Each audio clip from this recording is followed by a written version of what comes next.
Hi, and welcome to our webinar on Powerful Strategies for Inclusive College Preparation, Best Practices for Preparing Your Young Adult with IDD for College Life. Presentation is by Dr. Karla Wade and is brought to you by the Georgia Inclusive Post-Secondary Education Consortium. Dr. Karla Wade has been an educator of students with exceptionality since 1982. She is currently the director of the spring and summer break intensives for the Academy for Inclusive Learning and Social Growth at Kennesaw State University and executive director of the American International Leadership Institute. Dr. Wade recently retired from a 30-year career in public education, most recently as transition coordinator for a larger Metro Atlanta school system, where she has also worked as a classroom teacher and a vocational coach.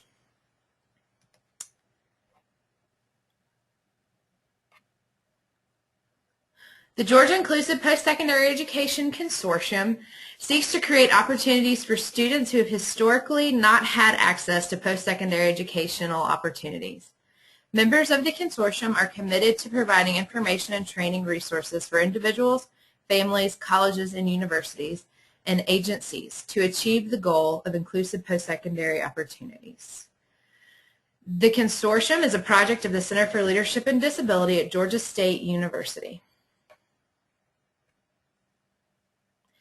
If you're looking for ways to help build post-secondary education in Georgia, here are a few ways that you can.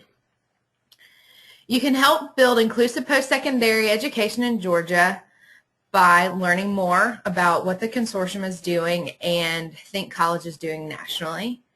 You can join our mailing list. You can email me, Susanna Miller. I didn't introduce myself earlier. I am the project manager for the consortium, and my email is smiller65@gsu.edu. You can share information that you learned on this webinar or that you found on our website with parents, students, and educators, and you can contact your legislator when it is legislation when they're in session and ask them to support funding. We actually just got approved for $100,000 more from our legislature, so we're just waiting for all of it to be voted on, signed on, and we're hoping that everything will happen in a good, positive way. So we want to thank everybody for their support that we've had thus far. And you can just make contact with anyone you have a connection with at a college or a university and share with them about inclusive post-secondary ed. This is still a very much grassroots thing, and we are really excited about what's happening, but it really does happen on a local level and within the college more so than anything state level. So if you have questions or you want to know more, you can always email me. So I'm going to turn this over to Dr. Wade. Thank you, Susanna. I am really, really grateful for all of the great work that the consortia has done. Susanna has been a tireless worker and advancing the agenda of inclusive post-secondary programs throughout the state of Georgia, and it's an exciting time in Georgia for inclusive post-secondary education. And I'm really grateful to all the folks at the Center for Leadership and Disability for all the work that they have done in this area.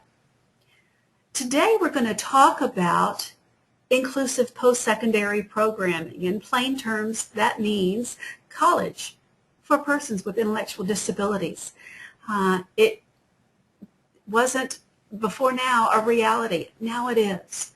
So how do we get ready for that? How do we prepare for that great new day when college really is a possibility for students in high school who are ready to leave and ready to go on to continue to be learners and citizens? So we're going to talk about some goals and activities to prepare for inclusive post-secondary education. We're going to talk about how to include students in the IEP process. We're going to talk about something very important, tips for a successful college interview. And we're going to talk about how to leverage technology and we're going to isolate some helpful apps that you can start using right now to get ready for college. It is a reality. ThinkCollege.net is a great resource. I hope you check that out and go online and see what they have. And a few years ago, they put out this amazing graphic of national college options for people with intellectual disabilities. As you can see, this is truly growing and a reality in many states. Right now, there are more than 219 programs that offer inclusive post-secondary options for learners with disabilities in colleges and universities throughout the country. It really, really is happening now. In Georgia, there you saw one hat, and that hat is located at Kennesaw State University. The Academy for Inclusive Learning and Social Growth was established there in 2009. It is a 2-year certificate program where students audit classes with their typical peers. They do that with the support of student mentors who are recruited from the student body there at Kennesaw State University. The student mentors also support them in job shadowing and job development. And in all of the social aspects of college as well. So they audit classes, they do career development, and they access the social climate of the university. The students at Kennesaw State who are in the academy do have the option of staying in the dormitories. That is a family choice, however, because the supports that are afforded in the classrooms and on the work sites do not extend to the dormitories. Students who are in the dorms are subject to all of the same rules and regulations that any other student in the dormitories would face. So if this would be a challenge, families might want to think twice about that. I'm going to ask Susanna to talk a little bit about the other programs under development in Georgia currently. We are really excited about what's going on in Georgia, and I just want to reiterate that it is because of the work we're doing on a state level through the help of the Georgia Council of Developmental Disabilities and other groups that really helped us get the funding from the legislature, which has allowed all of this to happen. So currently under development, we have the University of Georgia at the Fanning Institute. We have Columbus State University, and we have just signed on East Georgia State College, and Georgia Tech is also working. So those are the 4 programs that are under development. It'll be sometime within the next 18 months. So sometime before the fall of 2015. That these programs will start accepting students. So we're really excited, and there's a lot of great momentum going, and now with the added money, we'll be able to help other schools work through this and think through this. Susanna, that's really exciting, and it's due to all y'all's hard work, I know. Here is the website for Think College, which is the national organization, a USID run out of University of Massachusetts in Boston. And this resource talks about all of the planning, all of the strategic positioning that needs to go into creating an atmosphere that is open to inclusive post-secondary programs. There are tabs on here for students, for families, for institutions. This is a great and rich resource for everybody to go to find out what programs are available, to find out what kinds of things you need to do to get ready. There's even a place called Think College Island on this website to help prepare middle school students to start thinking about their future in college. On this part of the database I really wanted to show you is a place where families can go to discover what programs are currently available, if they are 2-year programs, if they are 4-year programs, if they have dormitories, if they are day programs, if they have technical aspects, if they have work placement aspects, if they have social supports. A rich resource to find out about all the programs that are available right now. They're changing daily. So I encourage you to go to this website, check out the resources there, and return often so that you can find what new information they're adding every day. So when we think about students with intellectual disabilities going to college, this is a new thought, and we have to shift our thinking. Everybody is going to have to shift the way we have thought about futures planning. Parents are going to have to think differently. Students are going to have to think differently, and schools are going to have to think differently. So often I hear this question, why should these students go to college? There aren't any jobs out there for people like them. But here's what my answer is to that. You're asking the wrong question. Amelia Earhart learned to fly a plane. There were no jobs for women pilots in her day. She learned to fly anyway.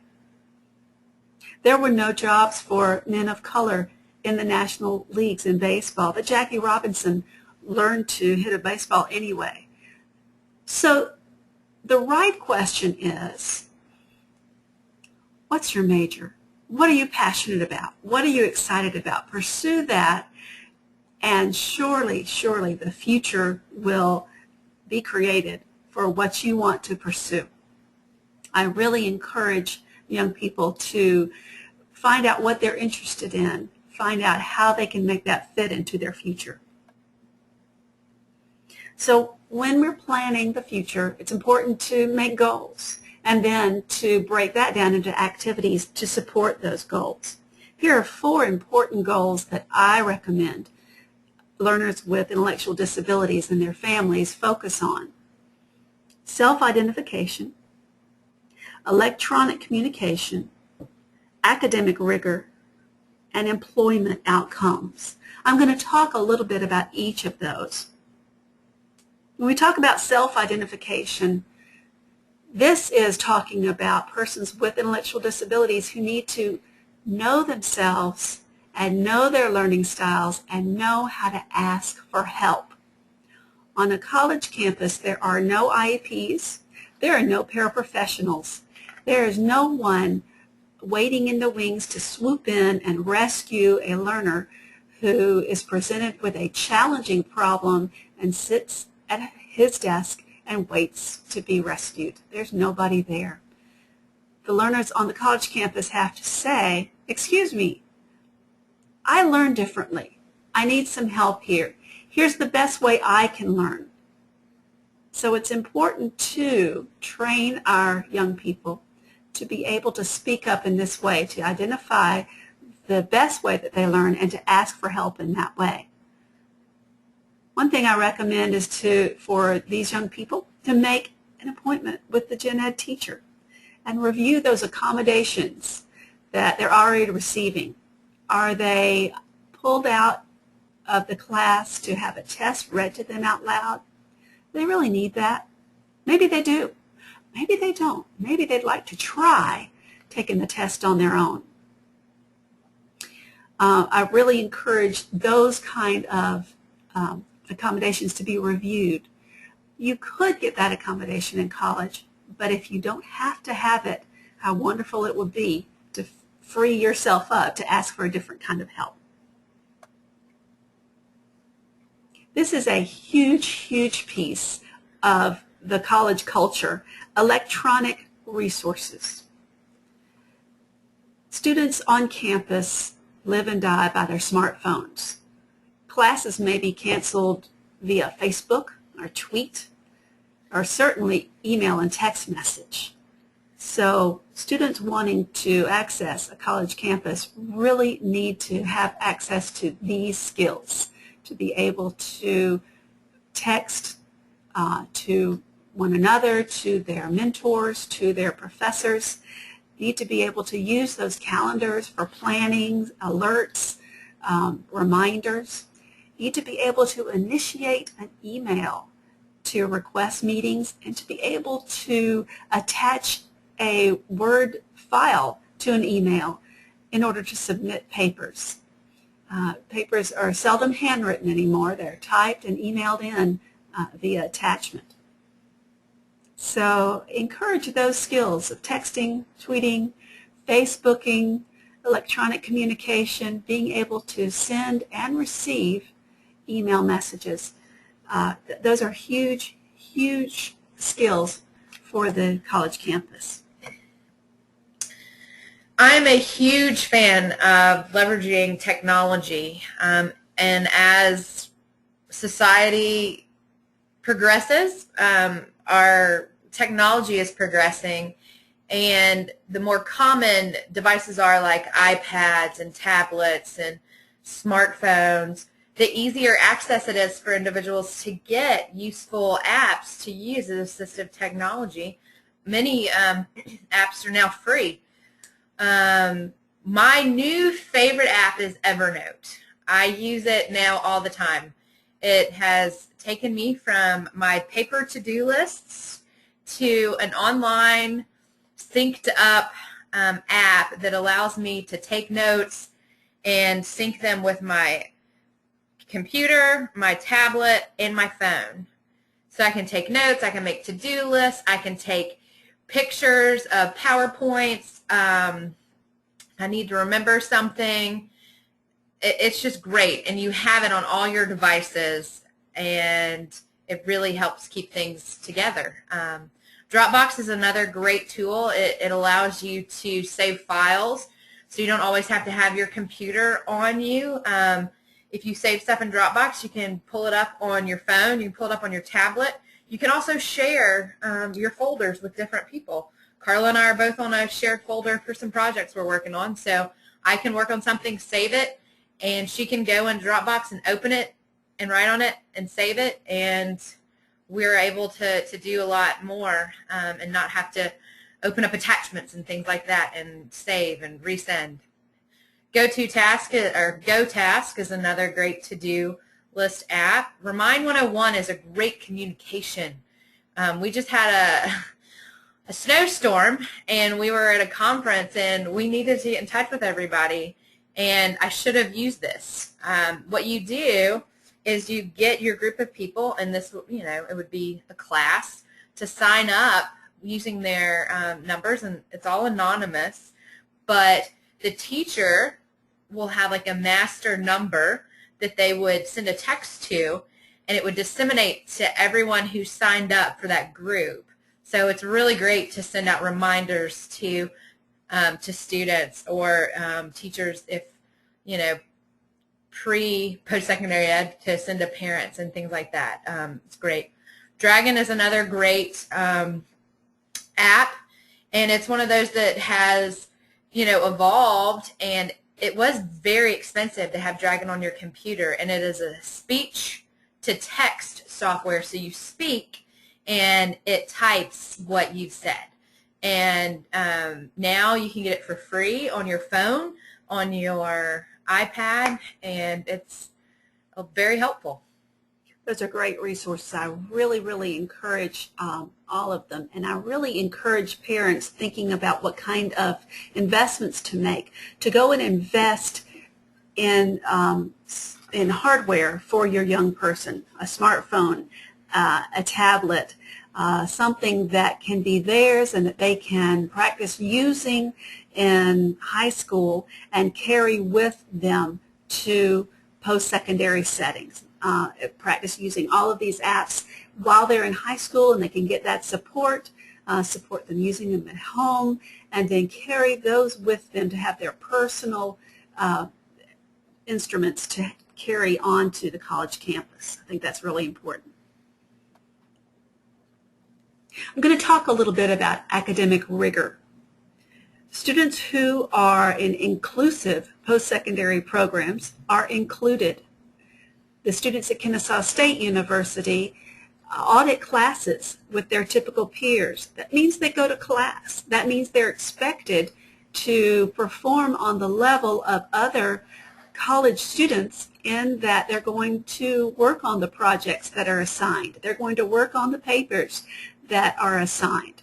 All too often in high school, in special education, we say, what are the requirements and how many of them do I not have to accomplish?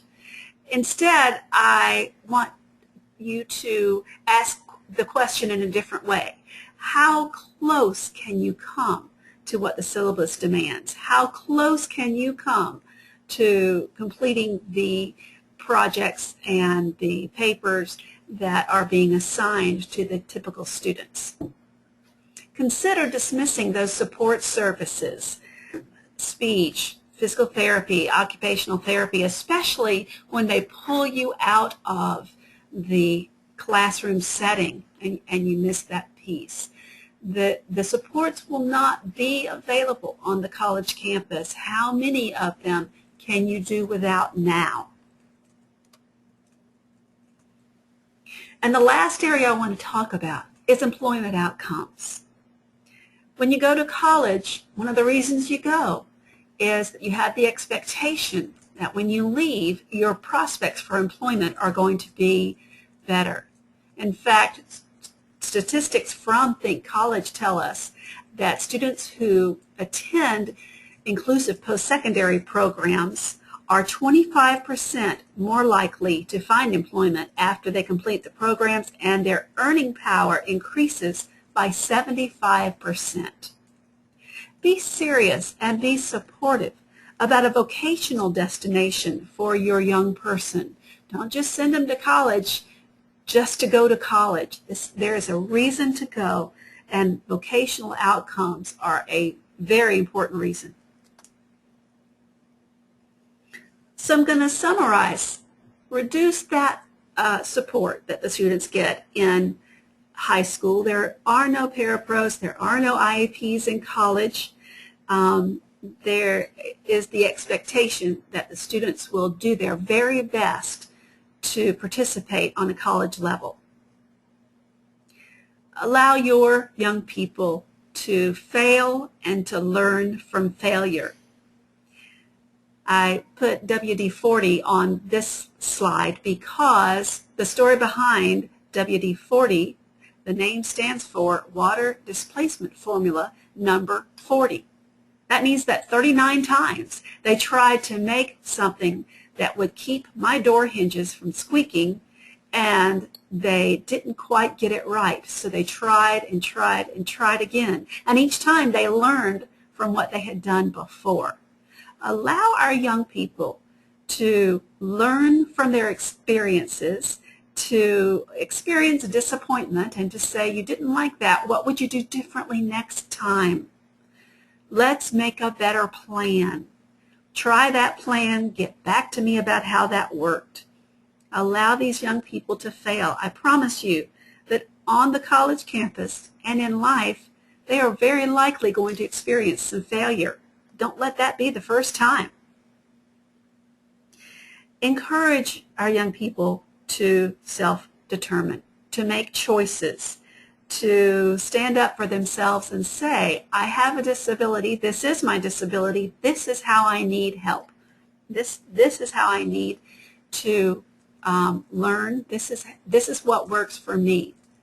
One of the best places to do this is at the IEP. Have your young people attend their IEP as a participant. Have them stand up and say, I want to understand my goals and my objectives, and I want to be empowered to know how to achieve.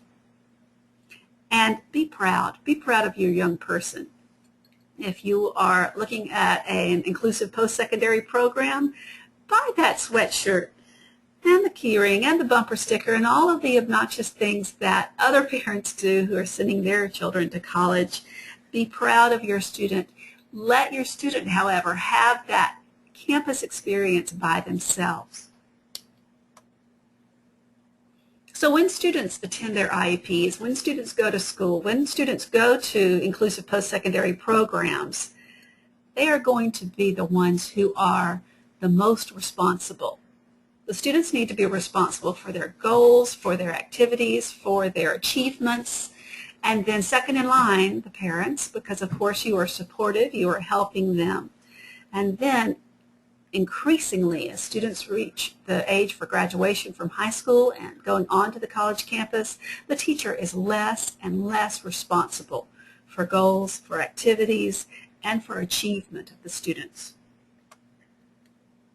So, your students all have IEPs. Your young people all have IEPs. And within the IEP, if they are older than 16, they have a transition plan. It comes right after the current functioning and right before the IEP goals. And by the time the student is aged old enough to have a transition plan, the transition plan actually needs to drive the IEP. So everything that's in the IEP from that point forward should support the transition plan with those goals and activities. It's important to have goals and activities that speak to the movement towards inclusive post-secondary programming. So in each of the domains of the transition plan, education, preparation for employment, community involvement, adult living and post-school options, related services, and daily living, there should be goals that lead to a transition to inclusive post-secondary programming. Each of them answers the question, what will this student do during this year in these domains to come closer to that desired post-secondary goal? In our next webinar, we'll be looking at each of these areas more closely, and we will be recommending goals and objectives. So we hope you join us for that. I have developed a rubric that talks about inclusive program readiness and looks at readiness in each of those domains. The report looks something like this and also provides recommended goals and activities, and is a great thing to take along when you go to an admissions interview or when you go to an IEP where you are planning for inclusive post-secondary education. My contact information will be at the end of this webinar, so you can contact me directly if you have some questions or are interested in this rubric. So let's talk a little bit about the entrance interview. When you go to college, when you apply, every student is invited to an entrance interview if you're selected by the admissions committee as a good candidate. So students, when you go, you should talk about your interest in college and your passion for learning. They want to know about your accomplishments. So bring along something to show. Bring a scrapbook. Bring your awards. Bring a recommendation letter from a community leader, or bring any evaluations or reports that you have that show how you would be successful on a college campus. You want to show the committee that you would be a good representative for the program, that you know how to ask for help when you need it, that you will commit to completing the program, and that you will go on to be a graduate, an alumni that they'll be proud to have and to point to and to say, this young man, this young woman was in our program. Their successes reflect well on us. You will want to show this committee that you have the skills to succeed and that you are willing to learn what the program has to bring you. A couple of resources on this website, clubcollege-bound.com. Strategies for Success, Book 1 and Book 2. Each of them have strategies that parents can employ to look at success for their young person. You can go on that website, and it's a PayPal account to purchase those 2 books. Other resources at Kennesaw State University They're accepting right now applications for the Spring Break Intensive, which will be April 7th through 11th. You can email kwade20@kennesaw.edu to set up a telephone screening interview. They also will have one in the summer. They haven't set the date for that yet, but the email is the same. This webinar will air after the cutoff deadline for the Club College Bound at the Marcus Jewish Community Center of Atlanta. So you won't have that resource, but do contact the KSU Academy for the summer intensive. All right. Thank you for joining us, and I will show Karla's contact information now. So we thank you for joining us, and we hope you keep up with what's going on with the consortium and with inclusive post-secondary education. Thank you, Susanna. Have a great day.